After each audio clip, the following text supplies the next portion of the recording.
తెలంగాణ కాంగ్రెస్ మహిళా విభాగం అధ్యక్షురాలు సునీతారావుకు బుధవారం షోకాజ్ నోటీసులు జారీ అయ్యాయి. పార్టీ పదవుల విషయంలో ఆమె ఇటీవల కొంతమంది మహిళా నేతలతో కలిసి టీపీసీసీ చీఫ్ మహేష్ కుమార్కు వ్యతిరేకంగా గాంధీ భవన్లో ధర్నా చేసిన సంగతి తెలిసిందే. ఈ నేపథ్యంలో బుధవారం సునీతారావుకు పార్టీ జాతీయ మహిళా అధ్యక్షురాలు అల్కాలంబా షోకాజ్ నోటీసులు జారీ చేసింది. వారంలోగా సమాధానం ఇవ్వాలని అందులో పేర్కొన్నారు. ఇదిలా ఉండగా సునీతారావుకు వ్యతిరేకంగా మంగళవారం గాంధీ భవన్లో గోషామల్ నియోజకవర్గ కాంగ్రెస్ మహిళా నేతలు నిరసన చేపట్టారు. కాంగ్రెస్ ఆమెపై తక్షణమే చర్యలు తీసుకోవాలని లేఖ కూడా రాశారు. ఈ క్రమంలో కాంగ్రెస్ జాతీయ మహిళా అధ్యక్షురాలు అల్కాలంబా షోకాజ్ నోటీసులు జారీ చేశారంటూ చూస్తా ఉన్నాం. సో కుక్కలు ఇంపిన విస్తరి కాబోతోంది కాంగ్రెస్ కూడా. అసలు ఎంత విచిత్రం అంటే తెలంగాణ రాజకీయాల్లో చాలా చాలా విచిత్రం జరగబోతోంది. సో దీని గురించి మాట్లాడిన తర్వాత దాని గురించి కూడా చెప్తా. సో సునీతారావు చేసిన తప్పేంది? ఆమె క్యాడర్కి న్యాయం చేయండి, ప్రభుత్వంలోకి వచ్చిన తర్వాత క్యాడర్కి న్యాయం చేయండి అని చెప్పేసి ఆమె అడిగింది. దాన్ని కూడా తప్పుపడితే ఎట్లా? ఇప్పుడు మహేష్ కుమార్ గౌడ్ ప్రెసిడెంట్ అయ్యి దాదాపు 7 నెలలు దాటుతూ ఉంది. ఇంతవరకు ఒక కమిటీ వేయలేదు. మంత్రి వర్గం కూర్పై ఈరోజు 1.5 year దాటుతూ ఉంది. ఇంతవరకు మంత్రివర్గ విస్తరణ జరగలేదు. ఆ పాత కేసీఆర్ హయాంలో ఉన్నటువంటి ప్రిన్సిపల్ సెక్రటరీలు వాళ్ళని చీఫ్ సెక్రటరీ వాళ్ళని కంటిన్యూ చేశారు. పోలీస్ డిపార్ట్మెంట్ వాళ్ళని కంటిన్యూ చేశారు. మీరు ఏం చేస్తారు పాలన? మీ అందుకే మీరు వైఫల్యం ఇంత పెద్ద ఎత్తున నెగిటివ్ రాకపోతే ఏమవుతుంది కాంగ్రెస్ పార్టీకి? కాంగ్రెస్ పార్టీకి జనాల్లో విరక్తి వస్తూ ఉంది. కొన్ని రోజులు అయితే భౌతిక దాడులకు దిగుతారేమో ఎమ్మెల్యేల మీద. అది కూడా జరిగే అవకాశం ఏమో కనబడతా ఉంది. విపరీతమైన నెగిటివిటీతో ఉన్నది. ఏం చేస్తూ ఉన్నారు మరి మీరంతా? చేతగాని వాళ్ళగా ఉంటే ఇట్లే ఉంటుంది పరిస్థితి. మరి సునీతారావు చేసిన తప్పేందో వాళ్ళు చెప్పాలి. సునీతారావు చేసిన తప్పేంది అనేది కూడా క్లియర్గా చెప్తే అయిపోతుంది. ఎందుకంటే ఆమె అడిగిన దానిలో తప్పేం లేదు. వాస్తవంగా మంచి కోసమే అడిగింది. పార్టీ స్టేజ్ కోసమే అడిగింది. దాన్ని నెరవేర్చిన పొజిషన్లో చేతగానులుగా మీరున్నారు. ఏం చేస్తారు ఇక? సో ఇక్కడ విషయం ఏంటంటే మన తెలంగాణ విషయానికి వచ్చినట్లయితే అన్ని పార్టీలు కూడా ఈరోజు కుక్కలు చింపిన విస్తృతి అయిపోతుంది. 3 పార్టీలు 3 రకాలుగా కుక్కలు చింపిన విస్తరి. నేను చెప్తాను దీని గురించి. ఇక్కడ అంతో కొంత బీఆర్ఎస్ సంబంధించినటువంటి పార్టీ కొంత యునైటెడ్గా ఉంటుందంటే ఇప్పుడు వాళ్ళలో కూడా కంప్లీట్గా డివిజన్ వచ్చేస్తుంది. ఇక్కడ చూడండి, మన తెలంగాణలో బీఆర్ఎస్, కాంగ్రెస్, బీజేపీ, ఇప్పుడు ఈ 3 పార్టీలు ఉన్నాయి. 3 పార్టీల మీద ప్రజలకు విపరీతమైనటువంటి విరక్తి కలుగుతూ ఉంది. 3 పార్టీల మీద కూడా. ఈరోజు బీఆర్ఎస్ పార్టీ అధినేత కేసీఆర్. ఇక కేసీఆర్లో భాగంగా ఈరోజు కవిత సొంత కుంపటి వైపు పోతూ ఉన్నది. హరీష్ రావు ఏమో ఆయన అసంతృప్తిగా ఉన్నాడు. ఇక కేటీఆర్ ఏమో నేనే వారసుడు అని చెప్పేసి ఆయన ఎగురుతూ ఉన్నాడు. సో ఇట్లా వీళ్ళ మధ్యలో ఇవన్నీ డిఫరెన్సెస్ అన్నీ జరుగుతున్నాయి. కవిత పార్టీ పెడితే బీఆర్ఎస్ పార్టీ ఆగమవుతుంది. ఈ క్రమంలో వీళ్ళకు ఫోన్ ట్యాపింగు, కాళేశ్వరం స్కాము, వీటితోటి స్కామ్ మిగతా స్కామ్లు ఉన్నాయి కదా, ఈవన్ స్కాము, ఈరెస్ స్కాము, ఇవన్నీ ఉన్నాయి కదా. ఇలా చాలా రకాల స్కామ్లన్నీ కూడా ఈరోజు బీఆర్ఎస్ పార్టీ మొత్తం కూడా ఇబ్బందికర పరిస్థితులకి నెడుతుంది. సో ఈ క్రమంలో ఇది కుక్కలు చింపిన విస్తరే. బీఆర్ఎస్ పార్టీ కుక్కలు చింపిన విస్తరే. సో ఇక కాంగ్రెస్ విషయానికి వద్దాం.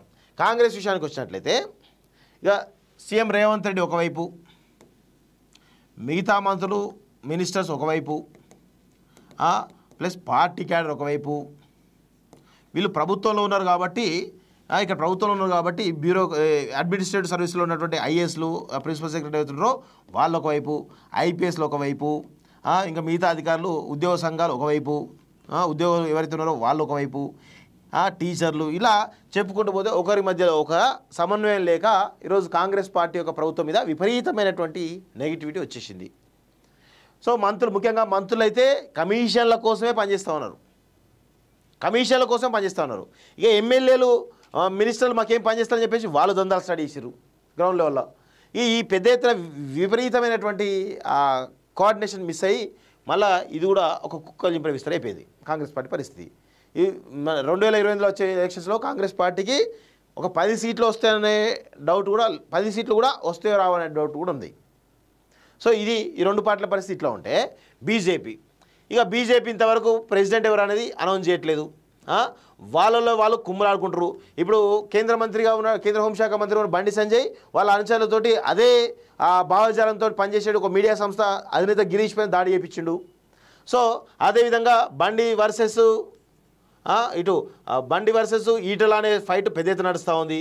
అదేవిధంగా ఇటు కొత్త వాళ్ళు పాత వాళ్ళు, old BJP versus new BJP, అంటే కొన్ని న్యూస్ ఛానళ్ళు అందరూ వాళ్ళందరూ కూడా వీళ్ళ మధ్య పొసాక వాళ్ళు ఇబ్బంది పడుతూ ఉన్నారు.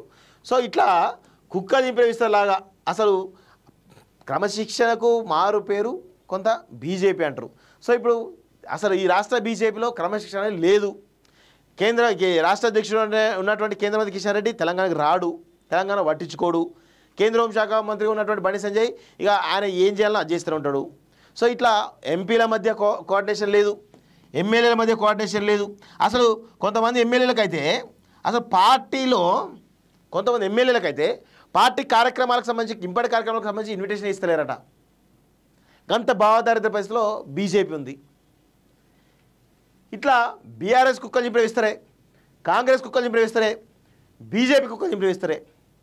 ప్రజలు ఈ మూడు పార్టీలను కూడా నమ్ముతలేరు. ప్రజలు ఇప్పుడు స్తబ్దుగా ఉన్నారు. పార్టీ క్యాడర్ వరకు బీఆర్ఎస్కు ఉండే పార్టీ క్యాడర్ బీఆర్ఎస్కు ఉంది, కాంగ్రెస్కు ఉంది, బీజేపీకి ఉంది. కానీ ప్రజలు వీళ్ళ ముగ్గురు వైపు లేరు అనేది చాలా స్పష్టంగా గుర్తుపెట్టుకోవాలి. సో అందుకే తెలంగాణ రాష్ట్రంలో ఒక పొలిటికల్ వ్యాక్యూమ్ స్పేస్ అనేది చాలా స్పష్టంగా ఉంది. ఈరోజు కొంతమంది కీలకమైన వ్యక్తులు వచ్చి కనుక ఫీల్ చేయగలిగితే ఖచ్చితంగా సక్సెస్ కావడానికి అవకాశం ఉంటుంది. సో ఆ క్రమంలో ఇదంతా కూడా వీళ్ళ మూడు పార్టీల మీద ప్రజలకు ఒక రకమైనటువంటి అసహ్యం ఏర్పడుతుంది. ఈ మూడు పార్టీల మీద వీళ్ళ యొక్క వ్యవహారాలు చూసిన తర్వాత ఒక్కరు వాళ్ళ స్వార్థ రాజకీయ ఆర్థిక ప్రయోజనాల కోసం తప్ప దేనికోసం పనిచేయరు. ఇక్కడ కొంతమంది బీఆర్ఎస్లో కొంతమంది నాయకులు కాంగ్రెస్లో ఉన్న కోర్టుగా పనిచేస్తారు, కాంగ్రెస్లో ఉన్నటువంటి కొంతమంది నాయకులు బీఆర్ఎస్ కోర్టుగా పనిచేస్తారు, బీఆర్ఎస్లో కొంతమంది నాయకులు బీజేపీ కోర్టుగా పనిచేస్తారు, బీజేపీలో కొంతమంది కోర్టు నాయకులు కాంగ్రెస్ కోసం పనిచేస్తారు, కాంగ్రెస్లో కొంతమంది నాయకులు బీజేపీ కోర్టుగా పనిచేస్తారు అంటారు.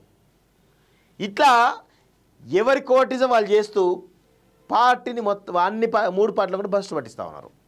ఇది 100% వాస్తవం. సో ఇక్కడ ఉన్నటువంటి పొలిటికల్ స్పేస్ని ఎవరు వ్యాక్యూమ్ని ఫిల్ చేసుకుంటారో చూడాల్సిన అవసరం అయితే ఉంది. కానీ అంటే కరెక్ట్గా ఒక లీడర్ కనుక రాగలిగితే ఖచ్చితంగా ఒక మంచి అవకాశం అయితే తెలంగాణ రాష్ట్రంలో ఒక పొలిటికల్ స్పేస్ అయితే చాలా స్పష్టంగా కనబడతా ఉంది.